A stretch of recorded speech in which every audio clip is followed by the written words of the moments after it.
오늘 주시는 하나님의 말씀은 요한일서 2장 18절에서 26절까지의 말씀입니다.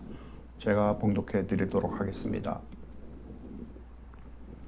아이들아, 지금은 마지막 때라. 적그리스도가 오리라는 말을 너희가 들은 것과 같이 지금도 많은 적그리스도가 일어났으니 그러므로 우리가 마지막 때인 줄 아노라. 그들이 우리에게서 나갔으나 우리에게 속하지 아니하였나니 만일 우리에게 속하였더라면 우리와 함께 거하였으려니와 그들이 나간 것은 다 우리에게 속하지 아니함을 나타내려 함이니라. 너희는 거룩하신 자에게서 기름 부음을 받고 모든 것을 아느니라. 내가 너희에게 쓰는 것은 너희가 진리를 알지 못하기 때문이 아니라 알기 때문이요 또 모든 거짓은 진리에서 나지 않기 때문이라. 거짓말하는 자가 누구냐? 예수께서 그리스도이심을 부인하는 자가 아니냐? 아버지와 아들을 부인하는 그가 적그리스도니 아들을 부인하는 자에게는 또한 아버지가 없으되 아들을 시인하는 자에게는 아버지도 있느니라. 너희는 처음부터 들은 것을 너희 안에 거하게 하라. 처음부터 들은 것이 너희 안에 거하면 너희가 아들과 아버지 안에 거하리라. 그가 우리에게 약속하신 것은 이것이니 곧 영원한 생명이니라. 너희를 미혹하는 자들에 관하여 내가 이것을 너희에게 썼노라. 아멘. 세계적으로 유명한 박물관에 있는 그 모나리자 등의 그 유명한 그림이라던가 조각들은 다 가짜라고 합니다. 왜 그런가 하면 도난이나 파손의 우려가 있기 때문에 인증받은 가짜를 전시를 해놓았다는 겁니다. 그래서 내가 무슨 소장가도 아니고 그냥 감상만 하는 사람이라면 진품이 아니어도 아무런 문제가 없다라는 것이죠. 이렇게 우리 시대는 진짜가 아닌 가짜가 판을 치는 시대, 모조품이 난무하는 시대인지도 모릅니다. 그런데 문제는 진짜와 비슷한 가짜에 속아 넘어가고 그것의 유혹에 빠진다는 것입니다. 여러분, 가짜를 진짜처럼 생각하고 감상을 하면서 감동을 받았는데 나중에 그게 가짜임이 밝혀진다면 그 사람의 마음은 과연 어떻겠습니까? 신앙생활에 있어서도 마찬가지입니다. 기독교 안의 이단들은 거짓 구원과 지상 천국을 내세우며 우리를 유혹을 합니다. 그래서 사도 요한은 이들을 가리켜서 엔티크라이스트, 적그리스도라고 했습니다. 그래서 오늘 본문 18절을 보면 아이들아, 지금은 마지막 때라. 적그리스도가 오리라는 말을 너희가 들은 것과 같이 지금도 많은 적그리스도가 일어났으니 그러므로 우리가 마지막 때인 줄을 아노라. 여러분, 적그리스도는 그리스도를 대적하는 사람들을 가리킵니다. 성경은 적그리스도가 나타나는 때가 있다고 하면서 그때가 마지막 때인 줄을 알라고 말씀을 하고 있습니다. 마지막 때가 언제일까요? 예수님의 승천으로부터 주님이 다시 오실 재림하시는 그 때까지를 마지막 때라고 합니다. 근데 예수님께서 탄생하신 지가 2000년이 넘었고 그래서 지금은 그 마지막 때 중에서도 말세 지말이라고 합니다. 곧 말세 가운데에서도 끝자락에 있다라는 것을 말하고 있는 것입니다. 여러분, 적그리스도라는 용어는 사도 요한에 의해서만 유일하게 사용이 되었습니다.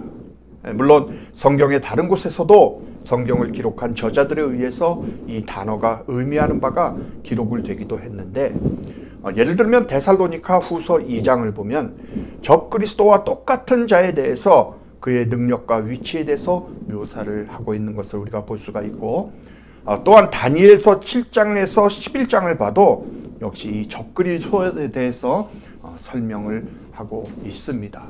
그리고 요한계시록에서도 바다에서 나온 짐승과 땅에서 나온 짐승에 대하여 13장에 설명을 하면서 이 적그리스도에 대해서 묘사를 하고 있는 것을 우리가 볼 수가 있습니다. 그렇다면 요한이 여기서 확실하게 말하고자 하는 것은 무엇일까요? 그는 적그리스도에 대해서 말하면서 그 당시의 세계에도 이미 많은 적그리스도들이 있었다고 했습니다. 물론 이것은 너무나도 다루기가 어려운 내용인 것은 사실입니다.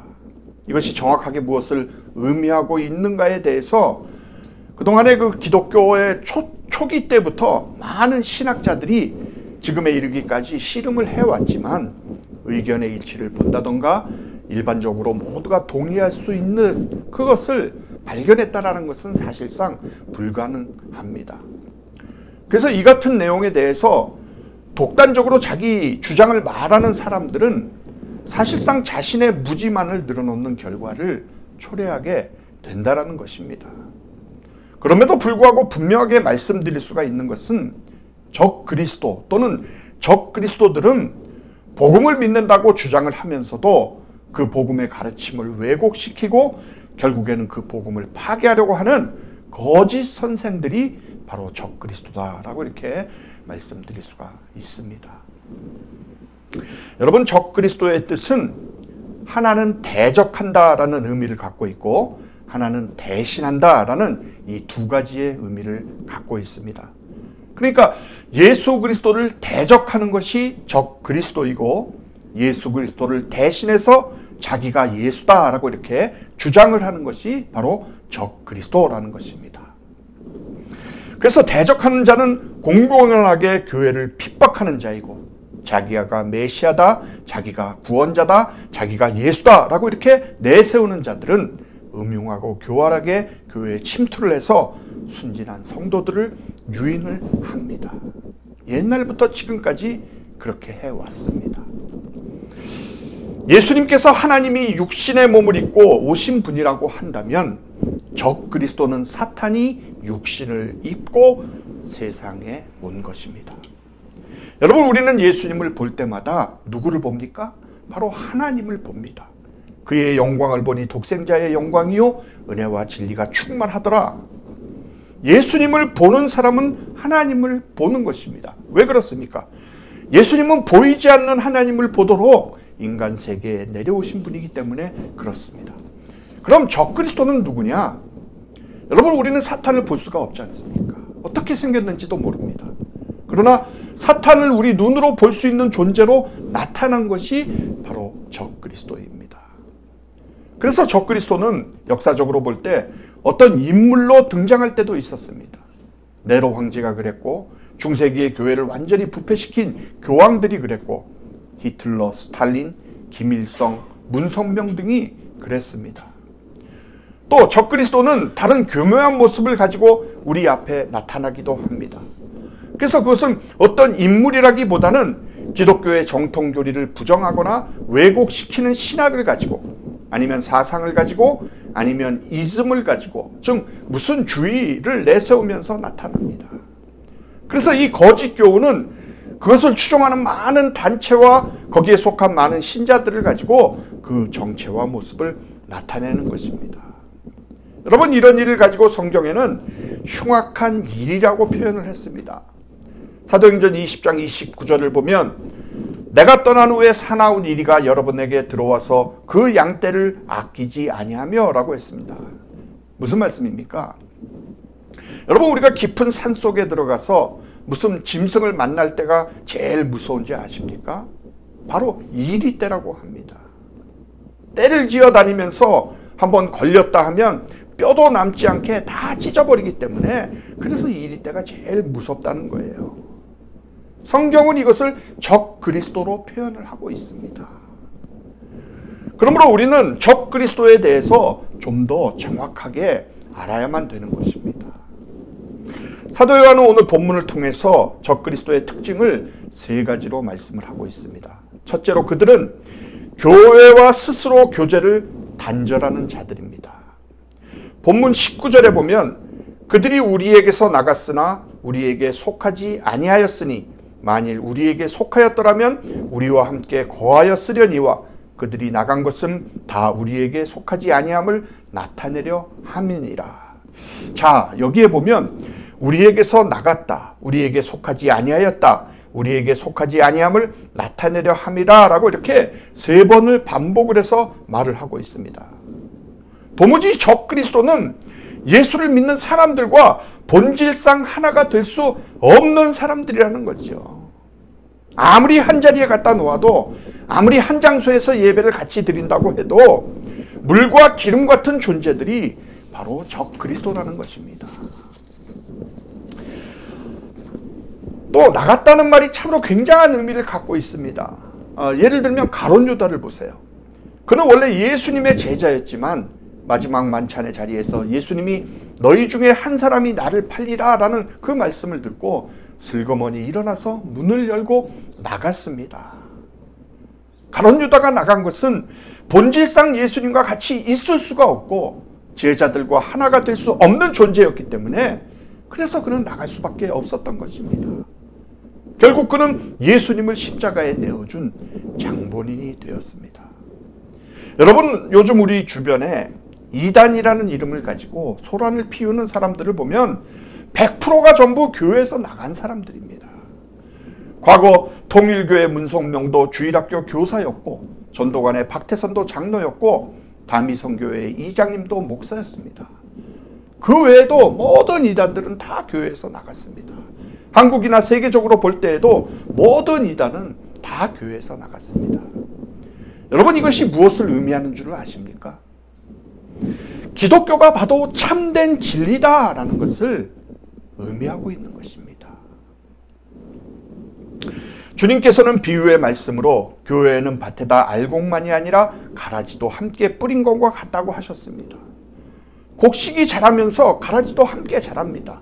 근데 이상하게도 주님께서는 가라지를 금방 뽑으라고 하시질 않고 주님이 재림하시는 그날까지 가라지도 놔두라고 하셨습니다. 그래서 교회는 전부 알곡만이 있는 것이 아닙니다. 모이는 사람들 중에는 가라지도 있는 것입니다. 가라지가 누구냐? 적 그리스도일 수도 있고 적 그리스도를 추종하는 사람들일 수도 있습니다. 그러므로 과거에도 그랬듯이 앞으로도 교회 안에서는 적 그리스도가 많이 일어나게 될 것입니다. 이것은 피할 수가 없는 사실인 것입니다. 두 번째로 적 그리스도가 가지고 있는 특성은 예수 그리스도를 부인합니다. 성경이 가르치고 있는 그 하나님의 아들 예수 그리스도를 믿으려고 하지 않는다라는 거예요. 본문 22절에서 23절을 보면 거짓말을 하는 자가 누구냐? 예수께서 그리스도이심을 부인하는 자가 아니냐? 아버지와 아들을 부인하는 그가 적 그리스도이니 아들을 부인하는 자에게는 또한 아버지가 없으되 아들을 시인하는 자에게는 아버지도 있느니라. 여기에 보면 적 그리스도를 거짓말하는 자라고 하고 있습니다. 여러분, 예수 그리스도를 부인한다는 말이 무슨 뜻일까요? 예수 그리스도를 부인한다는 말은 예수님이 하나님의 아들이신 것을 부인하는 것입니다. 좀 더 알기 쉽게 표현을 한다면 예수님이 하나님 되심을 부인하는 것입니다. 요한일서 4장 2절의 말씀을 보면 이로써 너희가 하나님의 영을 알지니 곧 예수 그리스도께서 육체로 오신 것을 시인하는 영마다 하나님께 속한 것이요 라고 합니다. 자, 그러면 반대로 예수님께서 육체로 오신 것을 부인하면 하나님께 속하지 않았다는 말이 되는 것이죠. 그러므로 적 그리스도는 예수님이 육체로 오신 것을 인정하지를 않는다라는 겁니다. 하나님이 사람이 된 것을 믿지 않는다라는 것이죠. 다시 말해서 적 그리스도는 예수 그리스도를 어떻게 보느냐? 단순히 사람으로만 본다는 것입니다. 예수님을 하나님으로 인정을 하지 않고 하나님의 아들로 받아들이질 않고 하나님이 육신의 몸을 입고 세상에 오신 것을 그들은 부인하는 것입니다. 여러분, 초대교회 시대에는 두 종류의 이단이 있었습니다. 첫째는 에비오즘이고 둘째는 그노티시즘, 영지주의가 있었습니다. 에비오즘은 나사렛의 예수를 메시아로 보았지만 그의 신성과 처녀의 탄생을 거부하는 이단들이었습니다. 그리고 그노티시즘은 육체와 물질은 악한 것이므로 그리스도가 우리들과 같은 육체를 가지고 있었다는 사실, 즉 예수님의 인성을 부인을 한 이단이었습니다. 그래서 어떤 이들은 예수님의 육체가 단지 유령에 지날 뿐 아니라 기적적으로 육체처럼 보였을 뿐이다 라고 이렇게 주장을 하기도 했습니다. 그러므로 모든 이단은 예수님을 어떻게 보느냐에 따라서 갈라지는 것입니다. 예수님을 하나님의 아들이라고 믿느냐? 아니면 인류의 스승이요, 도덕자요, 영웅이요, 순교자라고 보느냐? 바로 이 차이인 것입니다. 여러분, 왜 여호와의 증인이라고 합니까? 여러분, 우리는 누구의 증인이라고 하죠? 예수의 증인이라고 하잖아요. 근데 왜 그 사람들은 여호와의 증인이라고 합니까? 누구를 인정하지 않는 것이죠? 예수님을 인정하지 않는 것입니다. 그들은 말합니다. 우리도 당신들과 똑같은 하나님을 믿지 않냐고. 당신이 믿는 하나님이나 우리가 믿는 하나님이 뭐가 다르냐고. 또 유대교나 이슬람교를 믿는 사람들도 말합니다. 우리가 믿는 여호와나 우리가 믿는 알라나 다 똑같은 하나님이 아니냐고. 여러분은 어떻게 생각하십니까? 듣고 보면 그럴듯하지요. 그러나 여기에 속으시면 안 되는 것입니다. 엄밀하게 따지면 그들은 다 예수 그리스도가 하나님의 아들이심을 부인하기 때문에 그들이 믿는 하나님은 성경의 하나님이 아닌 것입니다. 이것을 우리가 똑바로 알아야 하는 것입니다. 적그리스도가 갖고 있는 세 번째 특징은 미혹하는 자들이라 라고 말씀하고 있습니다. 본문 26절에 보면 너희를 미혹하는 자들에 관하여 내가 이것을 너희에게 썼노라 라고 말씀합니다. 미혹하는 자들이 적그리스도라는 것이죠.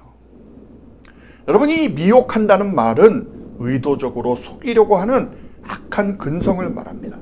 또 한 번 물면 끝까지 놓지 않는 아주 잔인한 성격을 띠고 있는 단어입니다. 여러분, 우리가 이 세상을 살아가는 데 있어서도 미혹을 당할 때가 많이 있지 않습니까? 우리가 조금만 정신을 차리면 속아 넘어가지 않아도 될 일을 아차하는 순간에 무엇에 홀린 것처럼 정신이 헷갈리게 되어서 많은 손해를 당하는 사람들이 많이 있는 것을 우리가 볼 수가 있습니다. 이와 같이 우리의 영적인 생활에 있어서도 지금 이 땅에 난무하고 있는 적그리스도들로 인해서 우리가 많은 미혹을 받을 수가 있다라는 것입니다. 예수님께서도 마태복음 24장 4절로 5절에서 너희가 사람의 미혹을 받지 않도록 주의하라. 많은 사람이 내 이름으로 와서 이르되 나는 그리스도라 하여 많은 사람을 미혹하리라 라고 말씀하셨습니다. 여러분, 자신이 구원자이고 자신이 그리스도라고 주장하는 적그리스도는 하나같이 종말론 사상을 강조합니다. 그렇기 때문에 그것에 영향을 받아서 위기의식에 사로잡힌 사람들은 올바른 분별 요구를 갖지 못하게 됩니다. 그 틈을 타서 우리 집단만이 구원의 집단이니 기성교회는 구원이 없다. 우리에게 와라.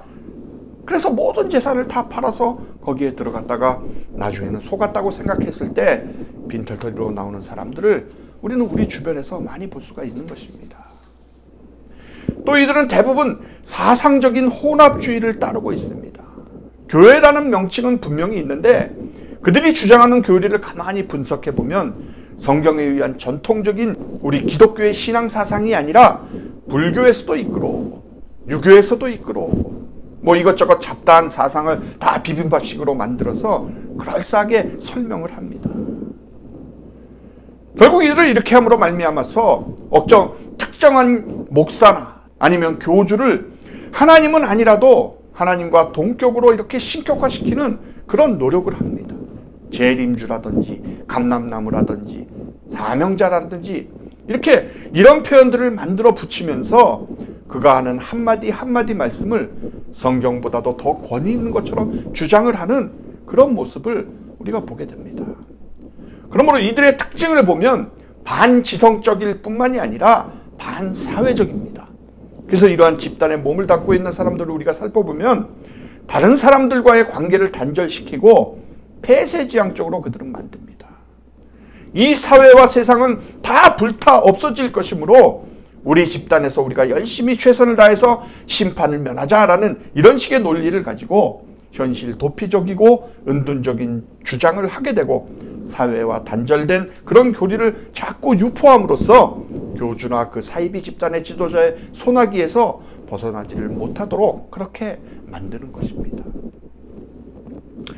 사도 바울은 로마서 16장 18절에서 이 같은 자들은 우리 주 그리스도를 섬기지 아니하고 다만 자기들의 배만 섬기나니 교활한 말과 아첨하는 말로 순진한 자들의 마음을 미혹하니라 라고 말씀했습니다. 그러니까 이 사람들은 입으로는 주님을 섬긴다고 하지만 실제로는 주님을 섬기는 것이 아니라 자신을 섬긴다라는 말씀입니다. 자기 배만 채우는 사람들입니다. 자기를 따르는 자들을 이용해서 자기의 야망과 자기의 부와 명예와 권력을 채우는 사람들인 것입니다.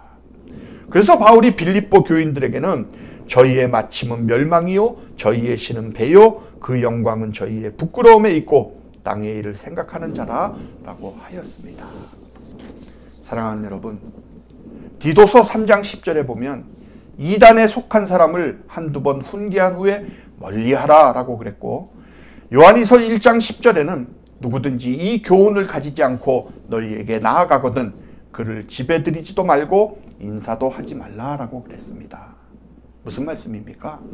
우리가 이단에 대해서 어떤 태도를 취해야 할 것인가, 사이비 기독교들에 대해서, 적그리스도들에 대해서 어떤 태도를 취해야 될 것인가라는 것을 잘 보여주고 있는 것입니다. 그러므로 우리는 영적 분별력을 가져야 됩니다. 영적 분별력이 없이 신앙생활을 하다가는 정말 이런 잘못된 이단이나 사이비 집단의 미혹을 받아서 내 영혼이 도덕질을 당하고 영혼이 파괴당하는 이런 일들이 일어날 수가 있다라는 그런 말씀인 것입니다. 그래서 여러분 주위를 살피시고 만약에 이런 덫에 걸려있는 사람들이 있다면 우리가 성경의 복음을 가지고 그들을 도와주고 깨우쳐주고 성도들을 바른 대로 이끌 수 있는 여러분들이 되시기를 바랍니다. 또한 우리 자신들도 성경 말씀을 바로 읽고 바로 이해하고 바로 깨닫고 행할 때 영적 분별력을 가질 수 있다는 사실을 기억하시고 미혹하는 무리들을 물리치고 승리하시는 성도들이 되시기를 바랍니다. 사랑하는 성도 여러분, 지금은 마지막 때입니다. 적그리스도가 난무하고 있는 아주 악한 세대입니다. 이제는 주님이 재림하실 때가 얼마 남지 않는 것이 틀림없습니다. 그러므로 우리는 진리를 붙들어야 합니다. 무엇이 진리입니까? 예수님이 참 하나님심과 예수님이 참 사람 되심을 믿는 것이 진리입니다. 무엇이 진리입니까? 예수님은 사람으로서 우리 죄를 위해서 십자가에 죽으셨고 예수님은 하나님으로서 죄와 사망의 권세를 이기시고 부활하셨음을 믿는 것이 진리인 것입니다. 무엇이 진리입니까? 예수님만이 우리의 길이요 진리요 생명 되시고 예수님을 통해서만이 내가 구원받고 예수님을 통해서만이 이 세상이 구원을 받을 수가 있는 것을 믿는 것이 바로 진리인 것입니다. 그 외에는 어떤 진리도 존재를 하지 않습니다. 이 진리를 굳게 붙드시고 말씀에 승리하는 저와 여러분이 되시기를 주님의 이름으로 축원합니다.